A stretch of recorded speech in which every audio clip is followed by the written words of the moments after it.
Hi hello friends, ಆಶಾ Gowda YouTube Kannada ಬ್ಲಾಗರ್ಗೆ ಸ್ವಾಗತ. ಇವತ್ತಿನ recipe beetroot ಪಲ್ಯ. ಬೀಟ್ರೋಟ್ ಪಲ್ಯ ಯಾವ ಥರ ಮಾಡೋದು ನೋಡೋಣ ಬನ್ನಿ ಫ್ರೆಂಡ್ಸ್. ನಮ್ಮ 2 ಬೀಟ್ರೋಟ್ ತೊಗೊಂಡಿದ್ದೀನಿ, ದೊಡ್ಡದು. ಸ್ವಲ್ಪ ಕರ್ಬೇವಿನ ಸೊಪ್ಪು, ಕೊತ್ತಂಬರಿ ಸೊಪ್ಪು, ಈರುಳ್ಳಿ, ಹಸಿಮೆಣಸಿನ್ಕಾಯಿ, ಕಡಲೆಬೇಳೆ. ಈರುಳ್ಳಿನ ಸಿಪ್ಪೆ ತೆಗೆದು ಚಿಕ್ಕದಾಗಿ ಕಟ್ ಮಾಡಿಕೊಳ್ತಾ ಇದ್ದೀನಿ. ದೊಡ್ಡದಾದರೆ 1 ತೊಗೊಳ್ರಿ, ಚಿಕ್ಕದಾದರೆ ನಾನು 2 ತೊಗೊಂಡಿದ್ದೀನಿ. ಇಲ್ಲಿ ಚಿಕ್ಕದಾಗಿ ಕಟ್ ಮಾಡಿಕೊಂಡಿದ್ದೀನಿ. ಇಲ್ಲಿ ಹಸಿಮೆಣಸಿನ್ಕಾಯಿನೂ ಕಡಲೆಬೇಳೆ ಮಿಸ್ ಆಗಿದೆ, ಸ್ವಲ್ಪ ಅಡ್ಜಸ್ಟ್ ಮಾಡ್ಕೊಳ್ರಿ. ಕರ್ಬೇವಿನ ಸೊಪ್ಪು ತಗೊಂಡಿದ್ದೀನಿ, ಅದನ್ನು ಚಿಕ್ಕದಾಗಿ ಈ ಥರ ಮುರಿದಿಕ್ಕೊತಾ ಇದ್ದೀನಿ.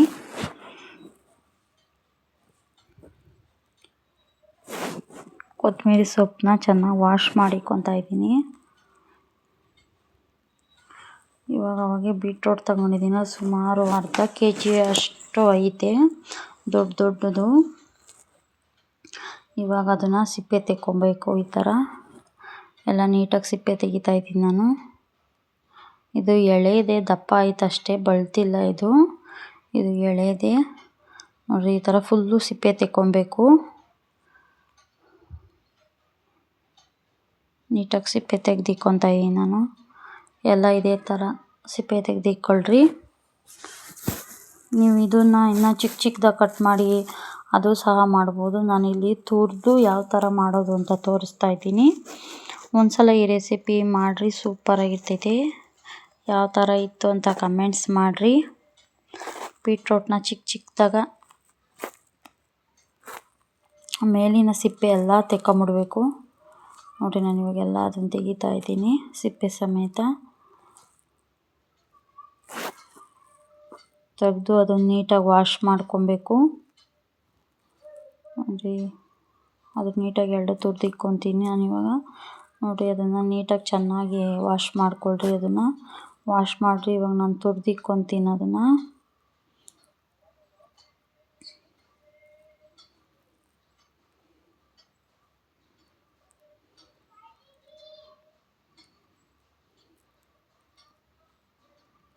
ನೋಡಿ, ಚಿಕ್ಕದಾಗಿ ತುರಿದಿಕ್ಕೊತಾ ಇದ್ದೀನಿ. ನೋಡಿ, ಈ ಥರ ಸಣ್ಣಗೆ ತುರಿದಿಕ್ಕೊತಾ ಇದ್ದೀನಿ. ಈ ಕಡೆ ಒಂದು ಬಾಣಲಿ ಕಾಯಕ್ಕೆ ಇಕ್ಕಿದ್ದೆ ಅವಾಗೆ ಬಾಣಲಿನ, ಅದು ಕಾದಿದೆ. ಇವಾಗ ಒಂದು 4 ಸ್ಪೂನ್ ಎಣ್ಣೆ ಹಾಕ್ತಾಯಿದ್ದೀನಿ. ನಿಮಗೆ ಎಣ್ಣೆ ಬೇಕು ಅಂದರೆ ಇನ್ನೂ ಕಮ್ಮಿ ಹಾಕ್ಕೊಳ್ರಿ. ಇಲ್ಲಿ ನಾನು 4 ಸ್ಪೂನ್ ಹಾಕ್ಕೊಂಡಿದ್ದೀನಿ, ಚಿಕ್ಕ ಸ್ಪೂನಲ್ಲಿ. ಅದಕ್ಕೆ ಸ್ವಲ್ಪ 1 ಟೀ ಸ್ಪೂನು ಸಾಸಿವೆ ಹಾಕ್ಕೊತಾ ಇದ್ದೀನಿ.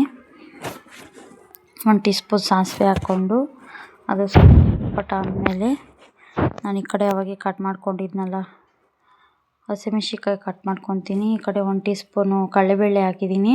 ಅದು ಗೋಲ್ಡನ್ ಕಲರ್ ಬರೋವರೆಗೂ ಫ್ರೈ ಮಾಡ್ಕೊತೀನಿ. ಅದನ್ನು ಗೋಲ್ಡನ್ ಕಲರ್ ಬರಲಿ. ನಾನು ಆವಾಗಲೇ ಕಟ್ ಮಾಡ್ಕೊಂಡಿದ್ನಲ್ಲ ಈರುಳ್ಳಿ, ಹಸಿಮೆಣಸಿನ್ಕಾಯಿ, ಕರ್ಬೇವಿನ ಸೊಪ್ಪು, ಅದನ್ನು ಒಂದು ಪ್ಲೇಟ್ಗೆ ಹಾಕ್ಕೊತಾ ಇದ್ದೀನಿ. ಅದನ್ನ ಇವಾಗ ಬಾಣಲಿಗೆ ಹಾಕ್ಕೊಳ್ರಿ. ನೋಡಿರಿ, ಗೋಲ್ಡನ್ ಕಲರ್ ಬಂದಿದೆ ಇದು ಕಡಲೆಬೇಳೆ. ಇವಾಗ ಅದನ್ನು ಅವಾಗೆ ಕಟ್ ಮಾಡ್ಕೊಂಡಿದ್ನಲ್ಲ ಅದನ್ನೆಲ್ಲ ಇವಾಗ ಹಾಕ್ತಾಯಿದ್ದೀನಿ. ಹಾಕ್ಬಿಟ್ಟು ಅದನ್ನು ಸ್ವಲ್ಪ ಎಣ್ಣೆಗೆ ಫ್ರೈ ಮಾಡ್ಕೊಬೇಕು. ಫ್ರೈ ಮಾಡ್ಕೊಳ್ರಿ. ಅದು ಕಲರ್ ಚೇಂಜ್ ಆಗೋವರೆಗೂ ಫ್ರೈ ಮಾಡ್ಕೊಳ್ರಿ ಈರುಳ್ಳಿನ. ಸ್ವಲ್ಪ ಉಪ್ಪು ಹಾಕ್ಕೊಳ್ರಿ, ಬೇಗ ಫ್ರೈ ಆಗುತ್ತೆ. ಅದು ನೋಡಿರಿ ಫ್ರೈ ಆಗಿದೆ, ಗೋಲ್ಡನ್ ಕಲರ್ ಫ್ರೈ ಆಗಬೇಕು. ಇವಾಗ ನಾನು ಅವಾಗೆ ತುರಿದಿಕ್ಕೊಂಡಿದ್ನಲ್ಲ ಬೀಟ್ರೋಟ್ ಹಾಕ್ಕೊತಾ ಇದ್ದೀನಿ. ನೋಡಿರಿ, ಬೀಟ್ರೋಟು ತುರಿದಿದೆ.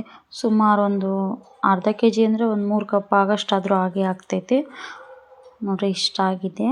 ಅದಕ್ಕೆ ಕಟ್ ಮಾಡ್ಕೊಂಡಿದ್ನಲ್ಲ ಕೊತ್ತಂಬರಿ ಸೊಪ್ಪು, ಅದನ್ನು ಸಹ ಹಾಕ್ಕೊಂಡು ಮಿಕ್ಸ್ ಮಾಡ್ಕೊತಾ ಇದ್ದೀನಿ.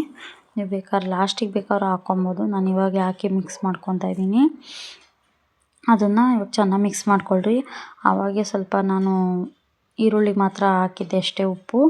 ಇವಾಗ ನಾನು ಪಲ್ಯಕ್ಕೆ ಎಷ್ಟು ಬೇಕೋ ಅಷ್ಟು ಹಾಕ್ಕೊತಾ ಇದ್ದೀನಿ. ಹಾಕ್ಕೊಂಡು ಚೆನ್ನಾಗಿ ಮಿಕ್ಸ್ ಮಾಡ್ಕೊಳ್ರಿ. ಇವಾಗ ಅದನ್ನು ನೋಡಿ ಚೆನ್ನಾಗಿ ಮಿಕ್ಸ್ ಮಾಡಿ ಒಂದು ಪ್ಲೇಟ್ ಮುಚ್ಚಿಕ್ತೀನಿ. ಪ್ಲೇಟ್ ಮುಚ್ಚಿ ಒಂದು ನಿಮಿಷ ಆದಮೇಲೆ ಅದನ್ನು ತಿರ್ಗಾ ಓಪನ್ ಮಾಡಿ ಮಿಕ್ಸ್ ಮಾಡ್ತಾ ಇರಬೇಕು, ಇಲ್ಲಾಂದರೆ ತಳ ಅಂಟ್ಬಿಡ್ತೈತೆ. ಮಿಕ್ಸ್ ಮಾಡಿಕೊಂಡು ಚೆನ್ನಾಗಿ ಬೇಯಿಸ್ಕೊಳ್ರಿ. ಸೂಪರಾಗಿರ್ತೈತೆ. ಚಪಾತಿ, ದೋಸೆ, ಇಡ್ಲಿ, ನೈಟು ಡಿನ್ನರ್ಗೆ ಈಗ ಬರೇಬೇಳೆ ಸಾರು ಏನಾರು ಮಾಡಿರ್ತೀವಿ ನಂಚ್ಕೊಳೋ ಥರ ಮಾಡ್ಬೋದು. ಇದನ್ನು ಚೆನ್ನಾಗಿರ್ತೈತೆ. ಇದ್ರ ಜೊತೆ ಚಪಾತಿ ಸೂಪರಾಗಿರ್ತೈತೆ. ನಾನಿವಾಗ ಚಪಾತಿ ಮಾಡಿದ್ದೀನಿ. ಚಪಾತಿ ಬೀಟ್ರೋಟ್ ಪಲ್ಯ ಕಾಂಬಿನೇಷನ್ ಚೆನ್ನಾಗಿರ್ತೈತೆ. ಒಂದ್ಸಲ ಈ ರೆಸಿಪಿ ಮಾಡಿರಿ, ಯಾವ ಥರ ಇತ್ತು ಅಂತ ಕಮೆಂಟ್ಸ್ ಮಾಡಿ. ಆಶಾ ಗೌಡ ಯೂಟ್ಯೂಬ್ ಚಾನಲ್ನ ಸಬ್ಸ್ಕ್ರೈಬ್ ಮಾಡಿರಿ, ಫ್ಯಾಮಿಲಿ ಫ್ರೆಂಡ್ಸ್ಗೆ ಶೇರ್ ಮಾಡಿರಿ. Thank you. ಪ್ಲೀಸ್ ಸಪೋರ್ಟ್ ಮಾಡಿರಿ.